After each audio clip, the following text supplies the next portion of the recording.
This is the solution for the exercise in Lesson 16. We'll begin this exercise by creating a new project and storing it at Lesson 16, exercise. And it says that we need to create a new Windows Form project at that specific location, then place 9 text boxes on the form with 3 rows and 3 columns. So let's go ahead and do that. In fact, I'm going to pin out my toolbox to make this a little bit easier.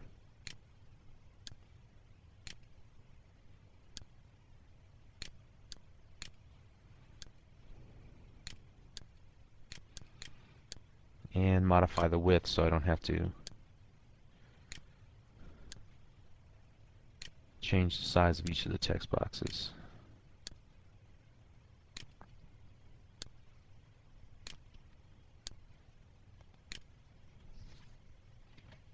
And it also says to put a button on the form. I'll go ahead and move this up here a little bit. And so let's take a look at the button when I click event. Let me say right up front that there's a hard way to do this and an easy way to do it. I'm going to pick the easy way based on what I've already explained how to do in the lessons up to now. But note that there can be another little more streamlined way of doing this, but it takes a little bit additional creativity and know-how to do it. So if you see this and you say, Bob, you could have done this differently, I completely agree. But let's do it like this. According to the instructions, it says to take each text box value from the form and place it in the appropriate element of a two-dimensional array. For example, the text box in column 1, row 1 would be placed in my array 1, 1.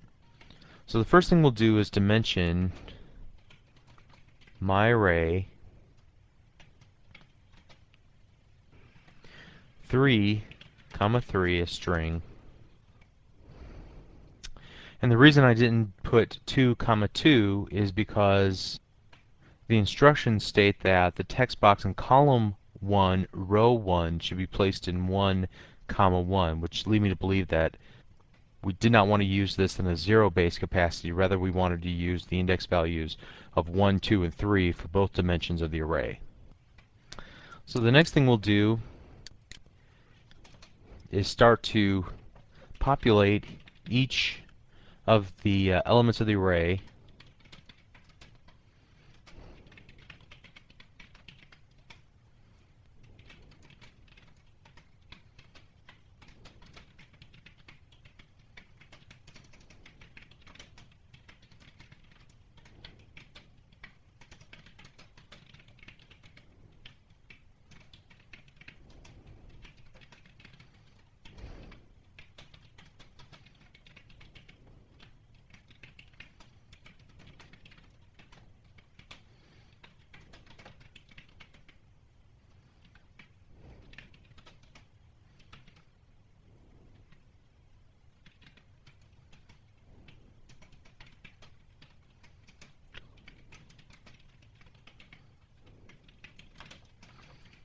Yeah, I see I have a problem here. Okay.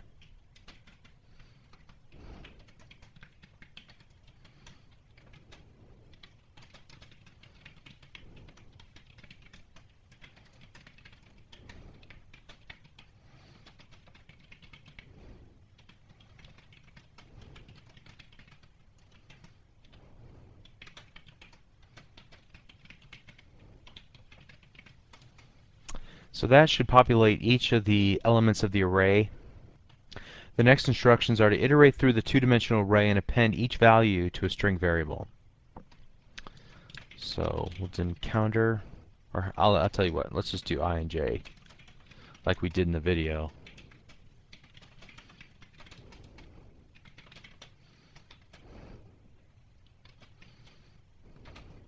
Now remember, since we're using a multi-dimensional array, we cannot use the length. We have to use get upper bound for the outside loop, and for the inside loop we've got 1 to my array dot get upper bound 1. The next thing we need to do is dimension value is string, and value equals myArray I j. In fact, we'll do that. In fact, we'll go one more, and we'll add a little dash in between each one. Finally, the last instruction is to display the string variable that we created in a message box. So this is how we would do that. Pretty simple stuff at this point. So let's go ahead and run our application. And let's leave the default text values in there and click button 1. And you can see here that we have text box 1, 2, 3, 4, 5, 6, 7, 8, 9. So that's one way to solve this.